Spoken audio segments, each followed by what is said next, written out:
Captain Jake Morrison stood at the viewing port of the Earth diplomatic vessel Horizon and watched the massive space station grow larger as they approached.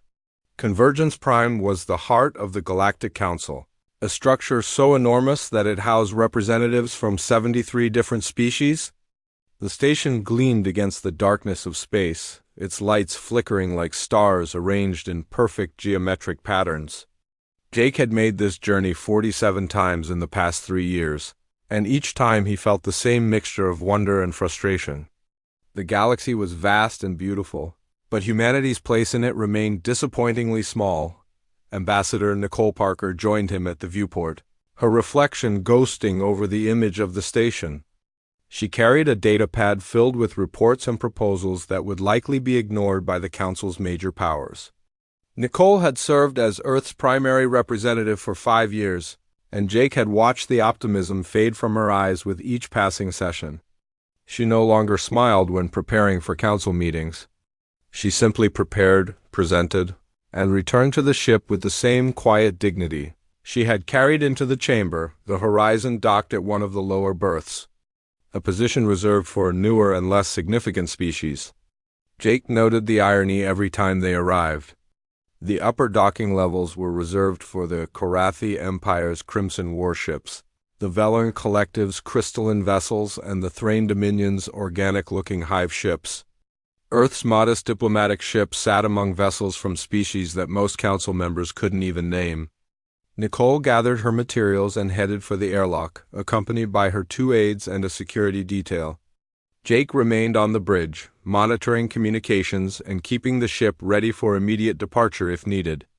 That was the protocol Earth had established 50 years ago when they first joined the Council. Stay ready, stay alert, and never assume friendship. The Council chamber was designed to inspire awe, and it succeeded. Rising in circular tiers, the seats accommodated species of every imaginable form. Some required water-filled tanks, others electromagnetic suspension fields, and a few existed as pure energy contained within specialized chambers. At the highest tier sat the 3 major powers. Senator Vexther of the Korathi Empire occupied a throne-like seat of black metal, his reptilian form covered in scales that shifted between red and gold. Crystal Speaker Lumianor of the Velan Collective existed as a being of living crystal, her form constantly refracting light into rainbow patterns across the chamber walls. Drone Overseer Xit represented the Thrain Dominion, a insectoid creature that spoke for the collective consciousness of billions. Nicole took her seat in the lower tiers, surrounded by representatives from equally overlooked species. The day's agenda focused on trade route allocations and resource distribution, topics that should have mattered to Earth given humanity's growing network of colonies and stations. But as the session progressed, it became clear that Earth's interests would once again be set aside. The major powers divided the profitable routes among themselves, offering the scraps to smaller members as tokens of generosity. When Nicole requested a more equitable distribution that would allow human merchants better access to core worlds, Senator Vexler didn't even look at her when he responded. The Korathi senator's voice rumbled through the chamber's translation system, rendering his words in hundreds of languages simultaneously. He spoke of trade routes being earned through strength and commitment to Council military operations. He noted that species who contributed little to galactic security deserved little in return. Then he turned his massive head toward Nicole's section and added a comment that drew laughter from several delegates. He said Earth was the species that hid behind silence because they had nothing worth saying. The chamber filled with the varied sounds of alien amusement, and Nicole sat perfectly still, her face showing no reaction. She had learned long ago that showing emotion only encouraged more mockery back on Earth. Director Kevin Chun sat in his office at Global Space Command, headquarters in Geneva, and watched the council session through a live feed. His deputy, Commander Lisa Hayes, stood beside him, her jaw clenched as Vexler's words were translated. She had argued for a stronger response to council provocations many times, but Kevin always counseled patience. Earth's strategy had been carefully crafted over 5 decades. They joined the council to learn, not to lead. They observed conflicts to understand how galactic powers operated. They built their infrastructure slowly and methodically, always downplaying their progress and capabilities. The other species thought humanity was cautious or perhaps afraid. That was exactly what Earth wanted them to think. Lisa turned away from the screen and faced Kevin directly. She asked how long they would continue accepting insults and dismissals. She pointed out that Earth had 47 stations and 12 colonies, a defensive fleet, and technologies that could compete with anything the Council possessed. Kevin reminded her that competing was not the same as dominating. Earth's fleet consisted of 40 ships according to official reports. The Council believed that number and saw no reason to question it. What they didn't know was worth more than any momentary satisfaction from defending Earth's honor in a Council debate on the horizon. Lieutenant Brandon Cole monitored tactical displays from his station on the bridge. His duties as tactical officer were mostly ceremonial during diplomatic missions, but he took them seriously nonetheless. Brandon had spent 2 years analyzing Council military movements, tracking fleet deployments and identifying patterns in how the major powers positioned their forces. What he saw troubled him enough that he requested a private meeting with Captain Morrison. When they met in Jake's ready room, Brandon displayed a series of star charts showing Corathi and Velern vessels increasingly concentrated near human trade routes and colony approaches. The ships were officially on patrol or conducting surveys, but their positions were too convenient to be coincidental. Jake studied the charts and understood immediately what Brandon was implying. The Council's major powers were mapping human space, documenting Earth's defenses and positioning themselves for potential action. Whether that action would be military, economic, or political remained unclear, but the intent was obvious. They were treating Earth not as an equal partner but as a resource to be cataloged and potentially exploited. Jake sent an encrypted report to Kevin Chun at Global Space Command, detailing Brandon's findings and requesting new orders. The response came within an hour and said exactly what Jake expected. Earth would maintain its current posture. No aggressive moves, no public accusations, no changes to their diplomatic approach. Patience remained the order of the day. Ambassador Parker returned to the horizon 3 hours after the session ended, looking tired but composed. She briefed Jake on the outcome, though he had watched most of it through the command feed. The trade route allocation went exactly as expected, with Earth receiving minimal access to profitable lanes. The resource distribution favored the major powers and their closest allies. 2 proposals that Nicole had submitted weeks ago were never even brought to a vote. She had registered formal objections and requested reconsideration, all of which were noted and promptly ignored. Jake asked if she wanted to file a stronger protest, but Nicole shook her head. She understood Earth's strategy as well as anyone. Every insult they absorbed, every dismissal they accepted, bought them more time to prepare for the day when patience would no longer serve their interests. The horizon undocked from Convergence Prime and began its journey back to Earth. Jake stood at the viewport again, watching the station shrink into the distance. Somewhere in that massive structure, Senator Wexler and the other major power representatives were already forgetting about Earth and moving on to more important matters. They saw humanity as irrelevant, a minor species that would remain minor for centuries to come. Jake smiled slightly at that thought. Let them believe it. Let them dismiss and mock and underestimate. Earth had been building something for 50 years, hidden in plain sight, and the galaxy had no idea what was coming. The question was not whether Earth would eventually show its true strength. The question was what insult would finally be significant enough to justify breaking their silence. 6 months passed since Senator Wexler's dismissive comments about Earth, and the situation had grown considerably worse. Ambassador Nicole Parker found herself sitting in yet another council session, but this time the topic directly threatened humanity's interests. The discussion centered on resource allocation from newly discovered mineral-rich asteroids in neutral space, territory that several species including Earth had been surveying for years. Crystal speaker Lumienor addressed the chamber with her crystalline voice that chimed like bells through the translation system. She proposed that the resources be divided among species with proven capacity to properly exploit them, and then she made a pointed observation that Earth's small defensive fleet and limited industrial base made them poor candidates for such responsibility. She suggested that humanity's 12 colonies and 47 stations were barely worth the council protection fees they paid, implying that Earth contributed little and took much from the galactic community. The comment stung because it deliberately ignored Earth's actual contributions. Human medical researchers had developed treatments for 17 different diseases that affected multiple council species. Earth's agricultural technology had improved food production on 32 different worlds. Human engineers had designed more efficient reactor cores that were now used throughout the galaxy. But none of that seemed to matter when measured against military strength and territorial control. Drone Overseer Xit added its voice to the discussion, speaking in the collective harmony that represented billions of Thrain minds working as one. The Thrain proposed something even more concerning than resource denial. Xit suggested that Earth's voting privileges be reduced because silent members, who rarely participated in debates, did not deserve equal representation with active contributors. The proposal gained immediate support from the Korathi and Velern, and several smaller species quickly voiced agreement.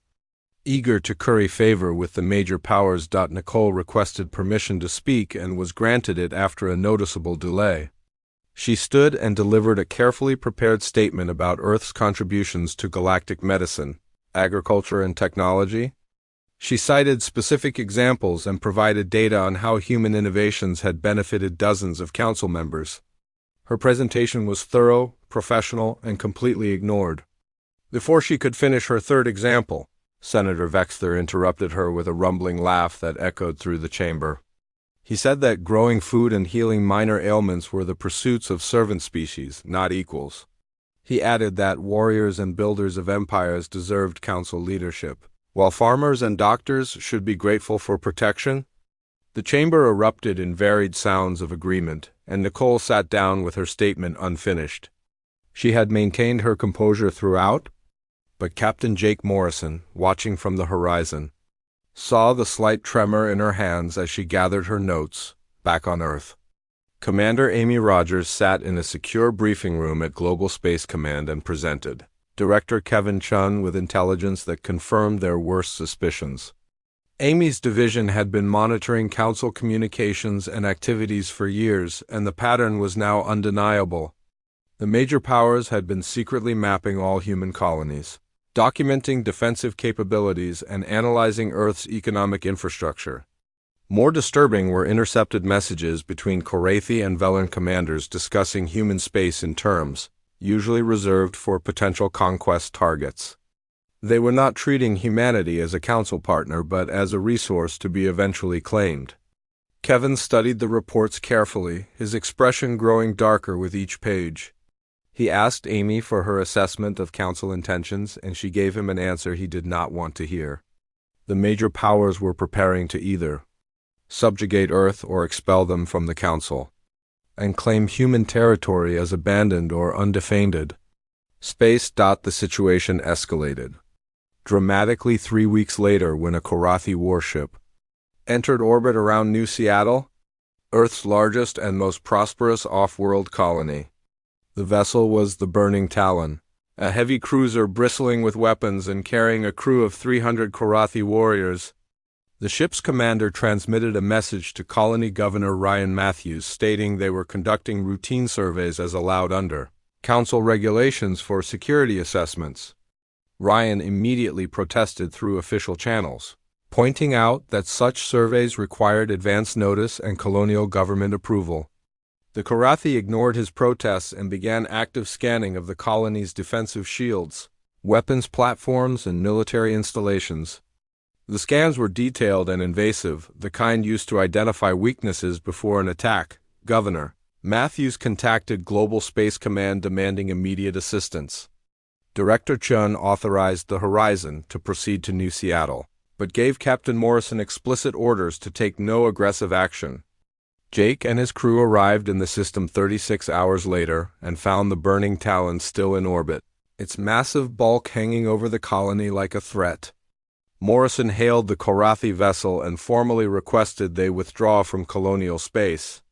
The response came not in an official transmission but over an open channel that the entire colony could hear. The Korathi captain laughed, a deep growling sound that needed no translation, and stated that Earth had no authority to make demands. He continued his scans while the Horizon held position, weapons powered down. Following Earth's doctrine of non-aggression, Lieutenant Brandon Cole sat at his tactical station on the horizon and watched the Korathi ship with barely contained frustration. His fingers moved over the controls, keeping targeting solutions updated even though they had no authorization to fire. He had served in Earth's fleet for 8 years and endured countless moments like this, watching stronger forces disrespect and threaten human interests while they did nothing. Jake noticed his tactical officer's tension and quietly reminded him that patience was not the same as cowardice. They were following orders and waiting for the right moment. Brandon nodded, but his jaw remained clenched. The right moment seemed to never arrive, and patience was starting to feel indistinguishable from surrender. The burning Talon remained in orbit for 3 days, completing its scans and then conducting weapons tests that came dangerously close to the colony's defensive perimeter. Governor Matthews filed 17 formal protests. Ambassador Parker raised the issue in an emergency council session. Director Chun sent 3 separate diplomatic messages demanding the Korathi withdraw. All were ignored or dismissed. Finally, the Korathi warship departed, but not before transmitting one final message to the colony. The Burning Talon's captain stated that New Seattle's defenses were inadequate, and that the colony existed only because the Korathi Empire allowed it to exist.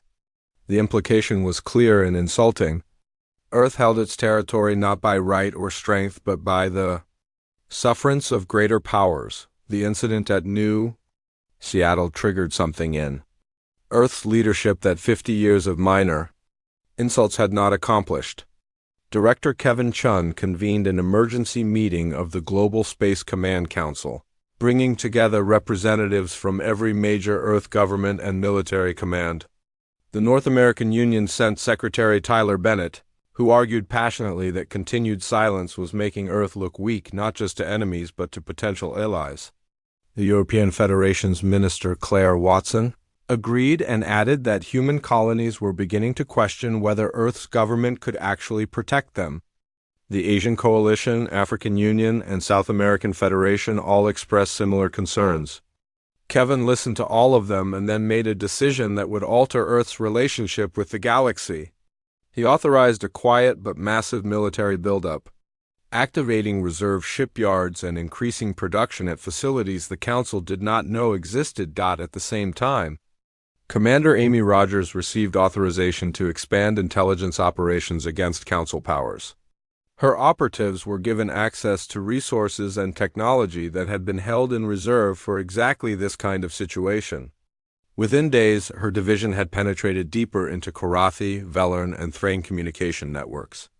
What they discovered confirmed the worst fears. The 3 major powers had been discussing Earth in private channels, and the conversations were damning. The Korathi referred to humans using a phrase that roughly translated as the prey that doesn't run. The Velern had compiled detailed assessments of human colonies with notations about resource extraction efficiency. The Thrain collective intelligence had analyzed human behavior and concluded that Earth would submit to pressure rather than risk open conflict. All 3 powers were wrong, but they did not know that yet. Lieutenant Brandon Cole on the horizon made his own discovery while monitoring routine council traffic. He found references in Korathi military communications to something called the Compliance Protocol, a series of escalating pressures designed to force reluctant species into accepting protectorate status. Earth was mentioned specifically as a candidate for this protocol. Brandon compiled his findings and sent them to Captain Morrison, who immediately forwarded them to Director Chun. The message was clear enough. The insults and threats were not random acts of disrespect. They were part of a coordinated campaign to break Earth's will and force humanity into a subservient position within the Council structure. Back on Earth, in the quiet of his Geneva office, Kevin Chun sat alone and considered their options. For 50 years, Earth had played the role of the quiet observer, building strength while appearing weak, learning while appearing ignorant, and preparing while appearing passive. That strategy had served them well, but it had also created a dangerous misconception in the minds of the galaxy's powers. They truly believed humanity would accept any insult, endure any threat, and ultimately submit to any demand. Kevin knew that belief was about to be tested in ways the Council could not anticipate. The question was no longer if Earth would respond, but when and how. The answer to that question was approaching faster than anyone realized. And it would come not from Earth, but from the Council chamber itself, where the final and unforgivable insult was about to be delivered. The Council Summit was scheduled to address territorial disputes between the Karathi Empire and the Velaran Collective, two powers that had been expanding into overlapping regions for decades. Convergence Prime prepared for the event by expanding its security presence and opening additional chambers to accommodate observers from all 73 member species. Director Kevin Chen gave Ambassador Nicole Parker her instructions personally through an encrypted channel. She was to observe, record everything, and vote only if absolutely necessary. Earth would maintain its pattern of quiet observation even as Kevin and his command staff prepared for scenarios that Nicole knew nothing about. She boarded the Horizon with Captain Jake Morrison and his crew. Unaware that this journey would be different from all the others, the summit's opening ceremonies were elaborate displays of power and prestige. Each major species presented historical records of their achievements, military demonstrations, and cultural exhibitions designed to impress and intimidate. The Karathi showed footage of their conquest fleets subduing hostile worlds. The Velaran demonstrated their ability to terraform entire planets through crystalline technology. The Thrain displayed the perfect coordination of their hive fleets, moving as one consciousness across dozens of star systems. Earth was not invited to present anything which suited Nicole perfectly. She sat in the lower tiers, the representatives from minor species, and watched the spectacle with careful attention. Senator Vexter delivered the keynote address on the third day of the summit. Speaking about strength and worthiness in the galactic community, his words were carefully chosen to sound like philosophical observations. But everyone in the chamber understood their true meaning. He spoke of species that contributed to galactic security and those that merely benefited from it. He discussed the difference between partners and passengers in the great journey of civilization. Then he turned his massive reptilian head toward the lower tiers where Nicole sat and mentioned Earth by name. He called humanity a species that had contributed nothing but silence and fear to the great union of council members. He suggested that some species joined the council seeking protection rather than partnership, and those species perhaps did not deserve the privileges they enjoyed. The chamber remained quiet as Vexler continued. He proposed a formal review of council membership requirements, suggesting that species failing to meet certain military and territorial standards should be reclassified. Crystal speaker Lumiana rose next and added her support to Vexler's proposal. Her crystalline form sparkled as she spoke, her voice chiming through the translation system. She suggested creating a new category called Protected. Protectorates for species that needed guidance in managing their resources and territories. She did not mention Earth specifically, but her gaze lingered on Nicole's section of the chamber. The proposal would strip certain species of voting rights and territorial autonomy in exchange for what Lumiona is called enhanced security and administrative guidance. Everyone understood this meant subjugation dressed in diplomatic language. Drone. Overseer Kazit delivered the final presentation that would shatter 50 years of Earth's careful patience. The Thrain displayed a massive holographic projection in the center of the council chamber, showing human history from their perspective. The images were carefully selected and edited to present humanity in the worst possible light. Wars, environmental destruction, nuclear weapons, poverty, and disease filled the display, while a narration described humans as a violent and self-destructive species barely capable of managing their own world. The presentation ignored every human achievement, every advancement in medicine and technology, every act of courage and compassion that defined humanity's true character. It was a deliberate distortion designed to justify what came next. Kazit's Collective. Voice spoke with absolute certainty as the presentation concluded. The Thrain stated that such a species clearly required supervision and guidance. To prevent them from destroying themselves and potentially threatening others, the holographic display shifted to show human figures kneeling before representations of the three major powers. The image was meant to be symbolic, but the message was brutally clear. Earth should submit, accept protectorate status, and be grateful for the opportunity to exist under Council supervision. The chamber erupted in sounds of approval from dozens of species.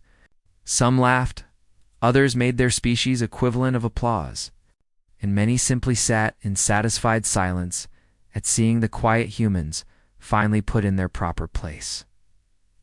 Ambassador. Nicole Parker stood slowly from her seat. She had sat through insults, dismissals, and mockery for 5 years without losing her composure.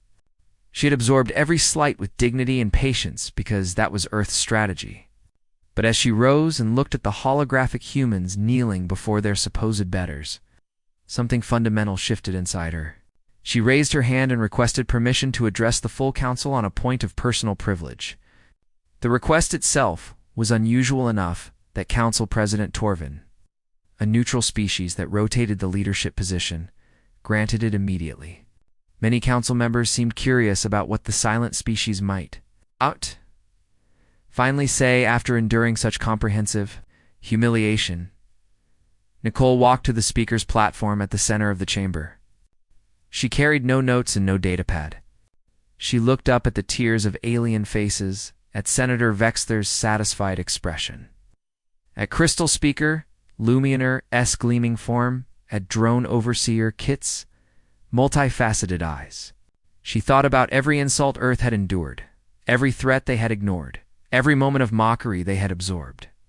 She thought about Captain Morrison and Lieutenant Cole on the horizon. It's about Director Chen and Commander Rogers on Earth, about Governor Matthews and the colonists on New Seattle. She thought about humanity's patience and the cost of that patience. Then she spoke, and her voice was cold and clear in the sudden silence of the chamber. She said that Earth had joined the Galactic Council 50 years ago, seeking peaceful cooperation and mutual respect. She said that humanity had observed Council operations, contributed where possible, and maintained a policy of non-interference in matters beyond their immediate interests. She noted that this approach had been interpreted by some as weakness and by others as fear. She stated clearly that both interpretations were incorrect. Earth's silence had been a choice, not a limitation. Earth's patience had been strategic, not cowardice. And Earth's restraint had been a gift that the Council had thrown back in humanity's face with contempt and insults. Nicole paused and let her words settle over the chamber. Before continuing, she addressed the Protectorate proposal directly and without diplomatic softening. She said that Earth declined to be supervised, guided, or protected by species who mistook patience for weakness and silence for fear. She announced that humanity was withdrawing its acceptance of Council jurisdiction over human space effective immediately. Earth and all human territories would no longer be bound by Council law, Council trade agreements, or Council protection. She stated that humanity would defend what was theirs, and that no Council power would dictate terms to Earth or its colonies. The chamber had been quiet before, but now the silence was absolute. Every species processed the implications of what they had just heard. A minor species was openly defying the Council and rejecting its authority. Such a thing had not happened in living memory for most species present. Senator Vexler recovered from his shock first and began to laugh. The sound rumbled through the chamber like distant thunder. He said that Earth's tiny fleet and scattered colonies would be trivially easy to bring back into compliance. He announced that the Karathi Empire would personally ensure humanity understood its place in the galactic order. Other major power representatives voiced similar sentiments. The Velern would freeze human assets. The Thrain would blockade human trade routes. Earth would be isolated, defeated, and forced to accept whatever terms the Council decided to impose. They spoke of humanity as though the matter was already settled, as though Earth's defiance was nothing more than a child's tantrum that would be quickly Corrected, Nicole stood at the speaker's platform and listened to their threats without expression. When they finished, she delivered the final statement that would be remembered and repeated across the galaxy for generations. She said that Earth had tried to warn the Council through patience and restraint. She said that humanity's silence had been a gift of time for the galaxy to learn that humans desired only peace and respect. She said that gift had been rejected with mockery and threats. Then she looked directly at Senator Vexler and spoke words that would define everything that followed. She said the Council had been warned by Earth's silence, and now they would learn from Earth's noise.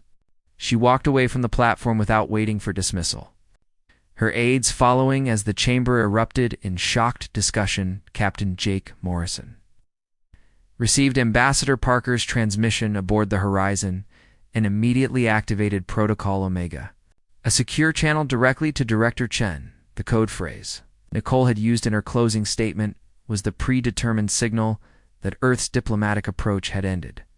Kevin Chen, sitting in his office in Geneva, heard the transmission and began issuing orders that would reveal 50 years of careful preparation. Across human space, hidden facilities came online. Shipyards that Council intelligence believed were mining operations activated construction bays. Defensive platforms that were registered as research stations revealed weapons arrays. Reserve fleets that officially did not exist powered up their reactors and prepared for deployment. The true scope of Earth's military capability began to emerge from the shadows where it had been carefully hidden. On the horizon, Lieutenant Brandon Cole watched his tactical displays light up with new contacts as Earth's actual fleet composition updated in his system. His expression shifted from surprise to fierce satisfaction as he realized what humanity had been building during those 50 years of silence. Captain Morrison stood on the bridge and looked at his crew. He told them that their diplomatic mission was over, and their real purpose was beginning. The Horizon was no longer just a transport for ambassadors. Hidden weapon systems came online throughout the ship. Military-grade shields replaced diplomatic configuration. Concealed armor plating deployed over vulnerable sections. The transformation took less than 10 minutes, and when it was complete, the Horizon was revealed as what it had always been designed to be, a warship disguised as a diplomatic vessel. Morrison smiled grimly and gave his crew their new orders. They were going home to Earth, but they would not be running. They would be leading the way. The revelation of Earth's true capabilities sent shockwaves through the galaxy within hours of Ambassador Nicole Parker's declaration. What the Galactic Council had believed about humanity turned out to be carefully constructed fiction, maintained through 50 years of disciplined deception. The 12 colonies were real, but they were not the extent of human expansion. Commander Amy Rogers released classified information showing 60 additional settlements hidden in uncharted regions, operating under complete communications silence and registered under false names or not registered at all.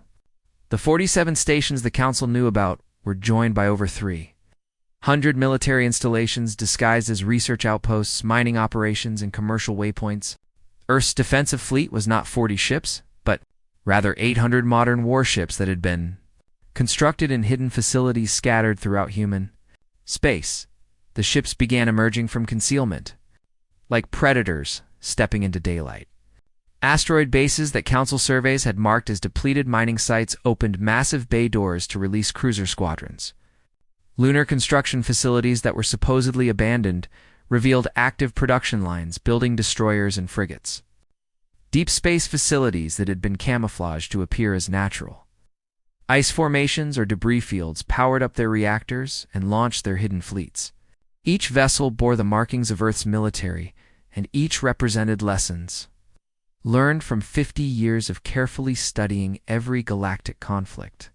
Human engineers had analyzed Karathi tactics, Veleran technology, and Thrain coordination, identifying weaknesses and developing countermeasures that no Council power knew existed. Senator Vexler learned of Earth's deception while still at Convergence Prime and immediately ordered a Karathi battle group to enforce compliance. He selected New Seattle as the target, the same colony the Burning Talon had surveyed months earlier. The Korathi admiral commanding the operation was Korath, a veteran of 30 campaigns who had never faced human opposition. He brought 20 warships, including 3 heavy cruisers, and expected the mission to be concluded within hours. The Korathi fleet arrived at New Seattle with weapons charged and shields at maximum, ready to demonstrate overwhelming force. What they found waiting for them was Captain Jake Morrison's Horizon, along with 12 other Earth vessels arranged in a defensive formation that protected the colony while leaving clear space for combat. Admiral Karath transmitted a demand for immediate surrender and threatened orbital bombardment if his orders were refused. Captain Morrison's response was brief and direct. He said the Korathi had come to take what did not belong to them and suggested they try. The statement surprised Karath because minor species did not speak to Korathi commanders with such confidence. He had expected pleading or negotiations or perhaps panicked retreat. Instead, the human captain sounded almost eager for the confrontation. Karath attributed this to ignorance and ordered his fleet to attack, confident that superior numbers and experience would end the battle. Quickly, the Battle of New Seattle lasted for hours and shattered every assumption the Korathi held about human warfare. Earth's ships moved in coordinated attack patterns that confused Korathi targeting systems. Human vessels operated in small groups of 3 or 4, striking hard at a single target and then vanishing into evasive maneuvers before the Korathi could respond effectively. They used weapons the Council had never seen before, including kinetic accelerators that bypassed energy shields and electromagnetic pulse missiles that disabled targeting computers. Most disturbing to the Korathi was humanity's apparent disregard for traditional rules of engagement.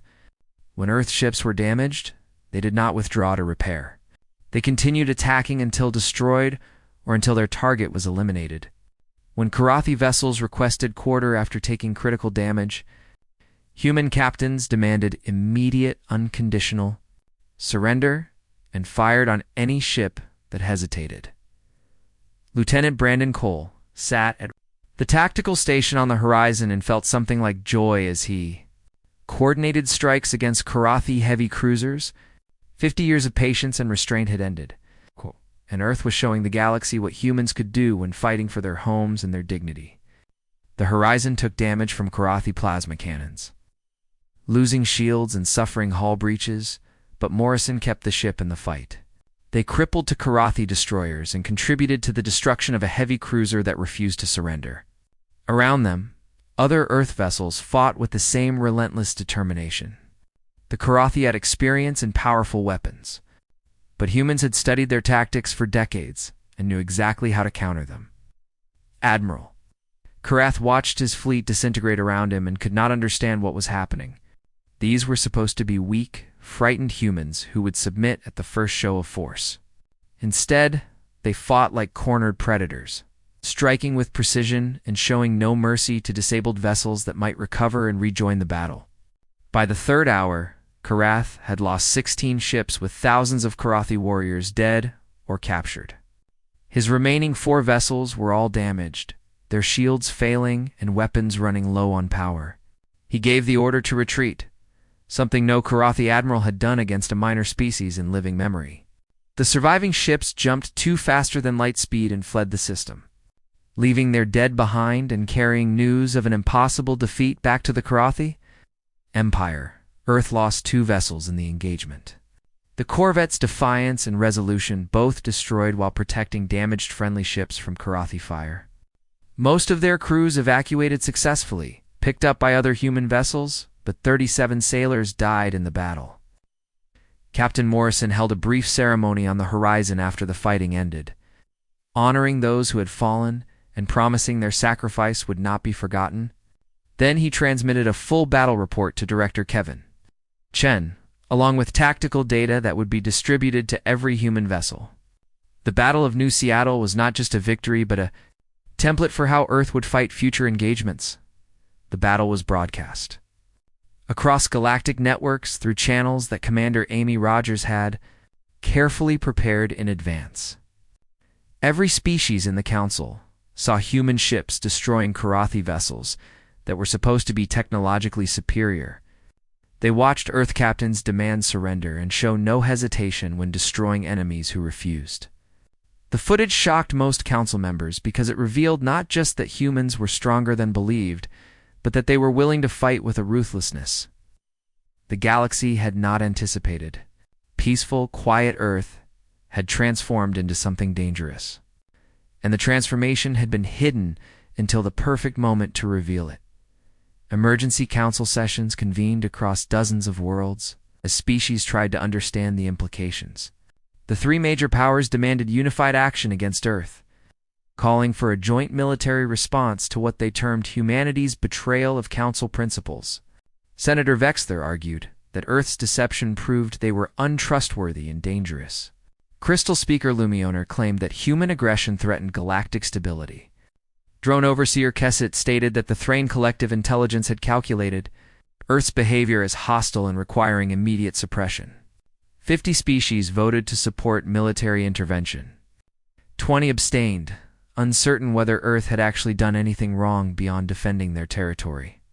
3 species voted against intervention entirely. The Loreni were a peaceful species that had been council members for over 1,000 years. Their ambassador, Elder Sermon, delivered a speech that gave many council members pause. He reminded everyone that Earth had not attacked anyone. They had defended their colony after being threatened. They had revealed their strength only after being insulted and told to submit to protectorate status. He suggested that the council had brought this situation upon itself through decades of contempt and dismissal. His words were ignored by the major powers but resonated with smaller species who had also faced similar treatment. The three major powers began assembling their response fleet, drawing vessels from dozens of systems and organizing them into the largest military force the galaxy had seen in centuries. Over 500 warships gathered at staging points near Council space, including Korathi battlecruisers, Valoran crystal ships that could reshape matter, and Thrain organic vessels controlled by the collective consciousness. The fleet's destination was Earth itself. The major powers intended to demonstrate overwhelming force and break human resistance by threatening their homeworld. They believed that Earth might defend distant colonies, but would surrender to save their birthworld. From Destruction Director Kevin Chen received intelligence reports about the Council fleet from multiple sources. Commander Amy Rogers had operatives throughout Council space providing real-time updates on fleet movements and composition. Earth's deep space monitoring stations tracked every vessel as it joined the gathering armada. Kevin sat in his office and studied projections of the coming battle. Every analysis showed the same result. The Council fleet outnumbered Earth's forces and included weapon systems that could devastate planets. In a straightforward engagement, Earth would lose. But Kevin had not spent 50 years preparing for a straightforward engagement. He had contingencies, hidden assets, and strategies the Council would never anticipate because they still did not truly understand what humanity was capable of when fighting for survival. Captain Morrison received orders to return to Earth. With the Horizon and the defensive fleet from New Seattle, they would be needed for the battle that everyone knew was coming. As the ship jumped to faster-than-light travel, Jake stood on the bridge and thought about what lay ahead. The Council was bringing everything they had, and Earth would meet them with everything they had built and hidden. The outcome was uncertain, but one thing was absolutely clear. Humanity would not kneel, would not surrender, and would not return to accepting insults and contempt from species who had mistaken patience for weakness. Earth had stayed quiet for 50 years. Now the galaxy would hear them roar. The Council fleet arrived at the edge of Earth's solar system like a storm made of metal and energy. Over 500 warships representing the combined military might of 3 galactic empires emerged from faster-than-light travel in perfect formation. Senator Vexler commanded from the Korathi flagship Eternal Dominion, a massive dreadnought that had broken the resistance of 40 different worlds. Crystal Speaker Lumionor coordinated the Valoran contingent from her living ship that could manipulate matter at the molecular level. Drone Overseer Kesset managed 300 Thrain vessels that moved as a single organism controlled by billions of minds. The fleet was designed to inspire terror and hopelessness in anyone who saw it. Earth's response surprised them all. Human forces engaged the Council fleet at Neptune's orbit, rather than waiting near Earth itself. Captain Jake Morrison led the first wave with 60 ships against the Council vanguard of 100 vessels. The battle was immediate and brutal, with neither side requesting negotiations or offering surrender terms. Earth ships used the ice giant's gravity well and ring system as tactical advantages, appearing from behind debris fields to strike at isolated Council vessels and vanishing before coordinated responses could destroy them. Human captains had studied the Council's preferred formations and knew exactly where to hit to create maximum disruption. They targeted command ships first, eliminating coordination, then focused on vessels carrying the most dangerous weapons. The fighting spread across the outer solar system over 3 days of continuous engagement. Council ships had superior individual firepower, but Earth vessels operated in small hunter groups that exploited every weakness in Council doctrine. Lieutenant Brandon Cole on the Horizon coordinated strikes against Valoran crystal ships, using electromagnetic pulse weapons that disrupted their molecular manipulation abilities.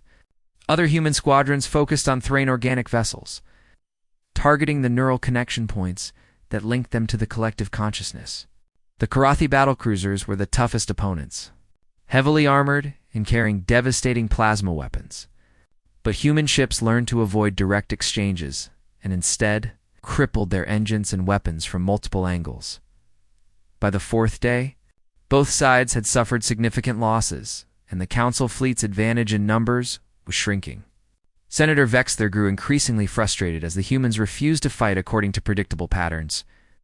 Every time he organized a major push toward the inner solar system, Earth forces would strike at his supply lines or support vessels, forcing him to divert resources to protect his rear. The Council had experienced conquering worlds, but those conquests typically involved overwhelming a fixed defensive position. Earth refused to provide such a position, instead turning their entire solar system into a battlefield, where humans held every advantage. Then something unexpected happened that changed the entire nature of the conflict. 12 ships bearing the markings of the Loreni arrived and positioned themselves between the two fleets. Elder Sermon broadcast a message declaring that the Lorni would not stand by while Earth was destroyed for defending itself against insults and threats. Minutes later, vessels from the Nathera and Chirith species arrived as well. 3 species that had voted against Council intervention, now willing to risk everything to support humanity. Their combined forces added only 40 ships to Earth's strength, but their presence created a crisis for the Council. Attacking them meant potentially fracturing the Council entirely and creating new enemies among species that had been loyal members for centuries. More species began to question the war as reports spread across the galaxy. The smaller Council members who had faced similar contempt from the major powers started seeing Earth's fight as their own.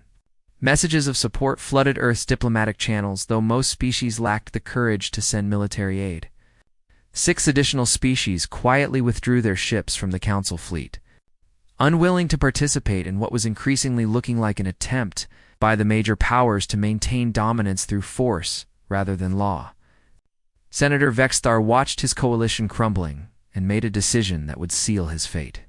He ordered the remaining Karathi fleet to break formation and make a direct assault on Earth itself. Consequences be damned. The Karathi fleet numbered over 100 ships, and they accelerated toward the inner solar system with all weapons charged. Captain Morrison's forces could not stop them all, and Earth's final defense would be tested. But director Kevin Chen had prepared for exactly this scenario. Hidden platforms around Earth, Mars, Luna, and throughout the inner system activated simultaneously, revealing themselves to be something far more significant than defensive weapons. They were massive communications arrays designed for a single purpose: broadcasting the truth to the entire galaxy on every known frequency and through every accessible network. The transmission that followed would change galactic politics forever, Commander. Amy Rogers had spent 50 years collecting evidence of Council corruption and the secret plans of the major powers. The broadcast included complete documentation of every insult Earth had endured, every threat the Council had made, and every illegal intelligence operation conducted against human space. More damaging were the intercepted communications showing that the three major powers had planned to partition Earth's resources among themselves long before the current conflict. The evidence revealed similar plans targeting 20 other Council species, showing that the major powers viewed smaller members not as partners, but as future territories to be absorbed.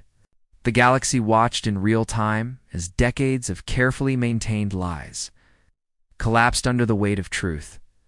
The broadcast's impact was immediate and devastating to Council unity. Dozens of species simultaneously recalled their ships from the assault fleet, their governments refusing to support what was clearly revealed as a power grab disguised as law enforcement. The Council did not dissolve entirely, but its unity shattered beyond repair. The Karathi fleet suddenly found itself alone, no longer representing galactic authority, but simply acting as invaders, attempting to conquer Earth through military force. Senator Vexler faced a choice that would define his legacy. He could withdraw and admit defeat, or he could press forward knowing that victory would make him a conqueror rather than a protector of Council law. Vexler chose to continue the assault. Pride and fury drove his decision more than strategic thinking. The Karathi pressed their attack and met Earth's final defensive line at Mars' orbit. The battle was desperate and costly, with both sides throwing everything they had into the engagement. Earth lost over 100 ships defending their homeworld. The Karathi lost twice that number as human forces fought with the desperation of people protecting their families and their future. Space around Mars became a graveyard of shattered vessels and scattered debris. Through it all, the fighting continued without pause or mercy. The climax came when the Eternal Dominion itself faced Captain Morrison's Horizon in direct combat. Both ships were heavily damaged from hours of fighting. Morrison's vessel had lost shields and suffered multiple hull breaches. The Karathi flagship was crippled, its weapons barely functional, and its reactor showing dangerous instability.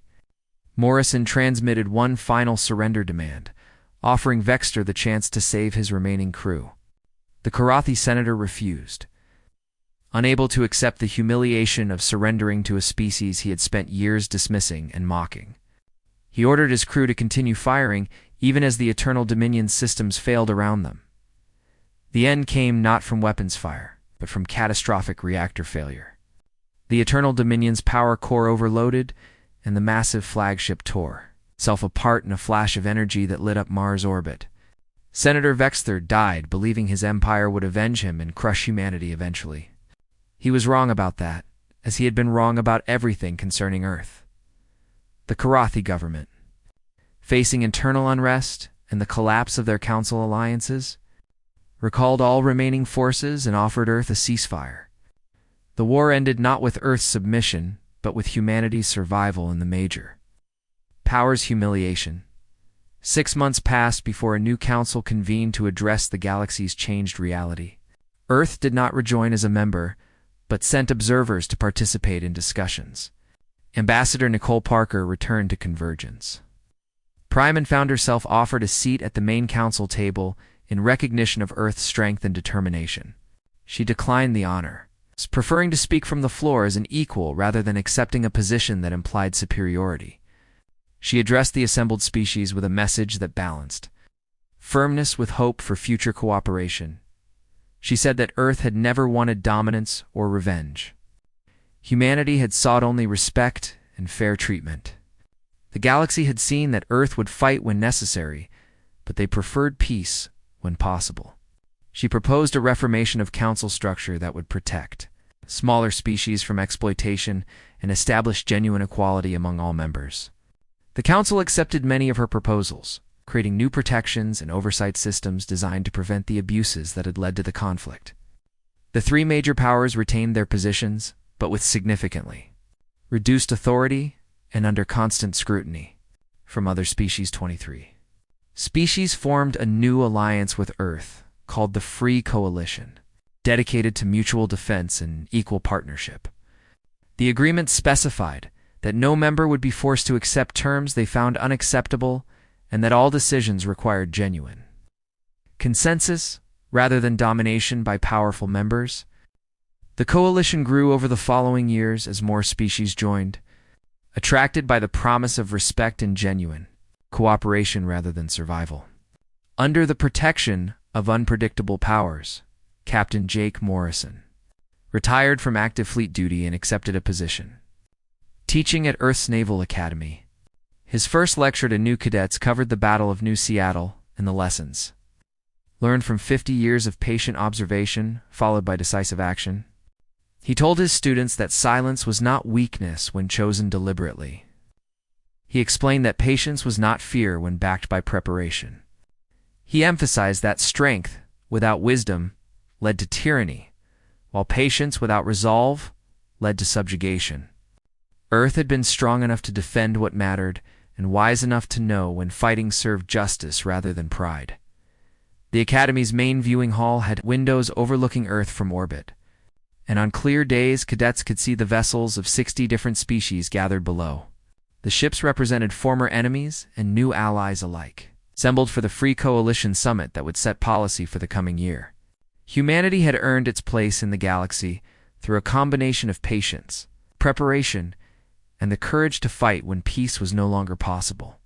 The other species had learned an important lesson that day, when Earth finally broke its silence. They learned that quiet people were not necessarily weak people. They learned that patience could be strategic rather than fearful. And they learned that some insults, when repeated often enough and pushed far enough, would eventually receive an answer that the galaxy would never forget. Earth had stayed quiet for 50 years, watching and learning and building. When the Council's contempt finally went too far, humanity responded with strength that shocked the galaxy and determination that could not be broken. The war taught everyone involved that respect could not be demanded through force alone. It had to be earned through actions and maintained through fairness. Earth had earned that respect through blood and sacrifice, and the galaxy was forever changed by the lesson. The age of major powers dominating minor species was not entirely over, but it would never again go unchallenged. And humanity would ensure that no species ever again mistook their patience for permission to insult, threaten, or attempt to subjugate them.